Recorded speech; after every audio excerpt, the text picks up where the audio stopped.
बिस्मिल्लाहिर्रहमानिर्रहीम। हम hyper text markup language को पढ़ रहे हैं। ये लेक्चर नंबर 5 है। तो इसमें आज हम डिस्कस करेंगे कि HTML आई फ्रेम्स क्या होते हैं। An HTML I frame is use to display web page within a web page. अगर आप एक वेबसाइट पे, एक वेब पेज पे एक से ज़्यादा वेब पेज डिस्प्ले कराना चाहते हैं तो उसके लिए आई फ्रेम यूज़ होता है। अगर एक से ज़्यादा वेबसाइट या एक से ज़्यादा वेब पेज आप चलाना चाहते हैं एक ही वेब पेज पर तो आई फ्रेम यूज़ होता है। हम इसकी एग्जांपल देखते हैं कि आप BZU की वेबसाइट, IUB की वेबसाइट, गाजी यूनिवर्सिटी की वेबसाइट, पंजाब यूनिवर्सिटी की वेबसाइट एक ही वेब पेज पे डिस्प्ले कराना चाहते हैं तो उसका कोड क्या होगा, iframe SRC is equal to जो वेबसाइट खोलनी है और इसकी हाइट और विड्थ। उसके बाद आप क्या करेंगे, आई फ्रेम को एंड कर देंगे। तो अब इसको हम एग्जीक्यूट करके देखते हैं। तो ये हमारा कोड है, इसको हम एग्जीक्यूट करके देखते हैं। हम इसको डबल क्लिक करेंगे तो ये एग्जीक्यूट हो जाएगा। अब देखें, पहले पार्ट में जो सेक्शन है इसमें एक वेबसाइट चल रही है, BZU की वेबसाइट चल रही है, दूसरे सेक्शन में IUB की वेबसाइट चल रही है, तीसरे सेक्शन में जो है किसी गाजी यूनिवर्सिटी की चल रही है। अब हर वेबसाइट जो है वो फुल फ्लैज वर्किंग वेबसाइट है। ऐसा नहीं है कि इसमें आप कुछ भी, पूरी वेबसाइट इस पोर्शन में चल रही है तो आप जिस चीज़ को भी ओपन करेंगे वो उस पोर्शन में ओपन हो जाएगा। ये कॉन्टैक्ट अस पे क्लिक करेंगे तो ये कॉन्टैक्ट अस आ जाएगा। तो इसी तरह हर वेबसाइट जो है वो फुल फ्लैज वर्किंग वेबसाइट है। ये हम कर सकते हैं आई फ्रेम के थ्रू। ये देखें, ये भी चल रही है और ये वेबसाइट भी चल रही है। आप इसको क्लिक करें, किसी भी चीज़ को क्लिक करेंगे तो वो वर्किंग कंडीशन में, कॉन्टैक्ट अस पे क्लिक करते हैं या एडमिनिस्ट्रेशन, वाइस चांसलर मैसेज देखना चाहते हैं, कुछ भी देखना चाहते हैं तो ये आई फ्रेम का बेनिफिट है कि आप एक वेब पेज को डिवाइड कर देते हैं मल्टीपल सेक्शन में और हर सेक्शन जो है वो किसी और वेब पेज को कंटेन कर रहा होता है या वेबसाइट को कंटेन कर रहा होता है। इसको हम कहते हैं आई फ्रेम। नेक्स्ट जो हमारा टॉपिक है वो है responsive web design. Responsive web design क्या होता है कि responsive web design is about creating web pages that look good on all devices. अगर डिवाइस की स्क्रीन का साइज़ कम है तो वेब पेज का साइज़ कम हो जाए। अगर साइज़ इंक्रीज़ करता है तो वेब पेज का साइज़ इंक्रीज़ कर जाए। अगर स्क्रीन का साइज़ श्रिंक होता है तो वेब पेज भी श्रिंक हो जाए। तो इसको हम क्या कहते हैं, रिस्पॉन्सिव वेब डिज़ाइन कहते हैं, जो ऑटोमेटिकली अपने आप को एडजस्ट करे डिफरेंट स्क्रीन साइज़ के लिए। तो उसके लिए हम 3-4 स्टेप्स देख लेते हैं कि किस तरह हम रिस्पॉन्सिव डिज़ाइन बना सकते हैं। उसमें पहला स्टेप ये है कि जब भी आप कोई वेब पेज बनाएं तो उसका जो व्यू पोर्ट मेटा टैग है वो लाजमी बनाएं।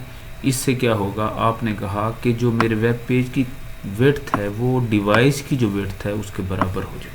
इसका मतलब ये है कि जो डिवाइस की विड्थ होगी वेब पेज की विड्थ भी वही होगी। और इनिशियल स्केल 1.0 का क्या मतलब है कि जब वेब पेज डिस्प्ले हो तो 100% जूम पे हो। 100% जूम बाय डिफ़ॉल्ट होता है। अगर आप इसको 2.0 करेंगे तो ये क्या करेगा, वेब पेज 200% व्यू के साथ आएगा। तो डिफ़ॉल्ट में क्या होता है, 1.0 होता है। तो ये याद रखें, जब भी कोई वेब पेज बनाएं उस पर पहला जो मेटा टैग है हेड के टैग में वो व्यू पोर्ट वाला डाल दें जी। नेक्स्ट स्टेप ये है कि जब भी किसी भी चीज़ की विड्थ दें, जैसे इमेज की विड्थ आप देना चाहते हैं, किसी भी HTML एलिमेंट की विड्थ दें तो उसको पिक्सल में ना दें। Image SRC is equal to 3.png आपने इमेज लगाया और इसका जो विड्थ आपने दी है वो पिक्सल में दी है। जब पिक्सल में विड्थ देते हैं तो सपोज 400 पिक्सल मैंने कह दी, तो अब क्या होगा, आपका वेब पेज जो है वो रिस्पॉन्सिव नहीं रहेगा। तो जब भी विड्थ दें वो परसेंटेज में दें तो आपका जो एलिमेंट है वो क्या हो जाएगा, रिस्पॉन्सिव हो जाएगा। जैसे मैं कोई डिव बनाता हूँ, कोई पी का टैग बनाता हूँ, कोई भी टैग बनाएं तो उसकी विड्थ जो है वो क्या दें आप, उसकी विड्थ जो है आप परसेंटेज में दें। इसको हम कहते हैं रिस्पॉन्सिव जैसे मैंने यहाँ एक div बनाया है, तो div के टैग को भी मैंने परसेंटेज क्या दी है, विड्थ परसेंटेज में दिए। तो कोई भी टैग बनाएं, ये वाला ये इम्प्रॉपर है, ये वाला ये तरीका यूज़ ना करें, बस पिक्सल में ना दें बल्कि विड्थ किस में दें, हाइट और विड्थ परसेंटेज में दें।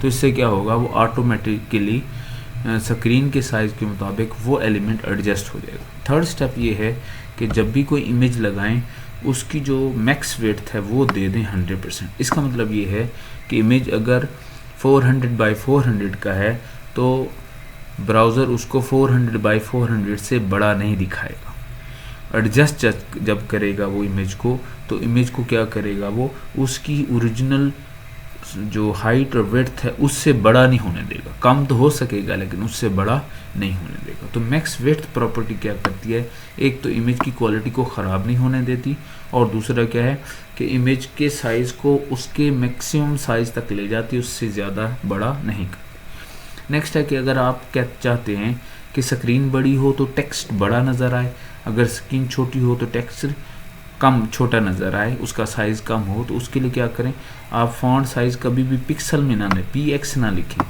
यहाँ PX की बजाय आप VW लिखें। VW stands for view port width. It's mean कि जो व्यू पोर्ट कहते हैं स्क्रीन के साइज़ को, जो अगर मोबाइल है तो उस पर उसके मुताबिक टेक्स्ट को एडजस्ट करे, अगर बड़ी स्क्रीन है तो उसके मुताबिक उसको एडजस्ट करे। इसको हम कहते हैं कि ये रिस्पॉन्सिव टेक्स्ट है।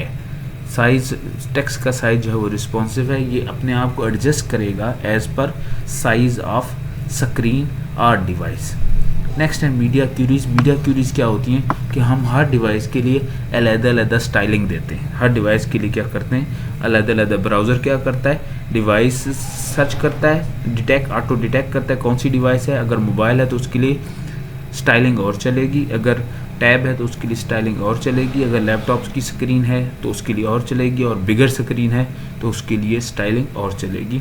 तो यहाँ एक एग्जांपल हम देख लेते हैं कि आपने कहा कि ये जो लेफ़्ट और राइट वाले सेक्शन हैं इनकी विड्थ क्या हो, 20% हो नॉर्मल केस में, और अगर स्क्रीन का साइज़ 800 से कम है तो ये 100% हो जाए। इसकी विड्थ क्या हो, यहाँ आपने कहा विड्थ 20% हो नॉर्मल केस में, लेकिन जब स्क्रीन का साइज़ 800 से कम हो, मैक्सिमम 800 हो, 800 से कम हो तो क्या करे, इस लेफ़्ट की विड्थ क्या कर दे 100%। इसी तरह हमने यहाँ कहा कि मेन की जो विड्थ है वो 60% है, लेकिन अगर डिवाइस का साइज़ 800 से कम है तो इसकी विड्थ क्या हो जाए, 100% हो जाए।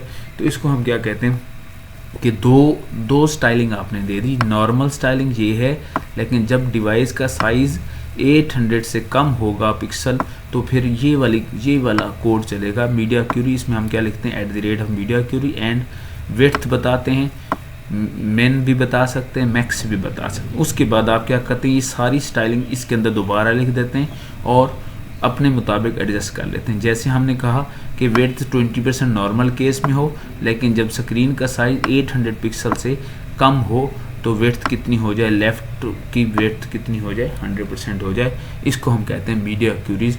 ये 5 स्टेप्स हैं, अगर आप इनको फॉलो करेंगे तो आपका web page most of the section of your web page will be responsive. Thank you.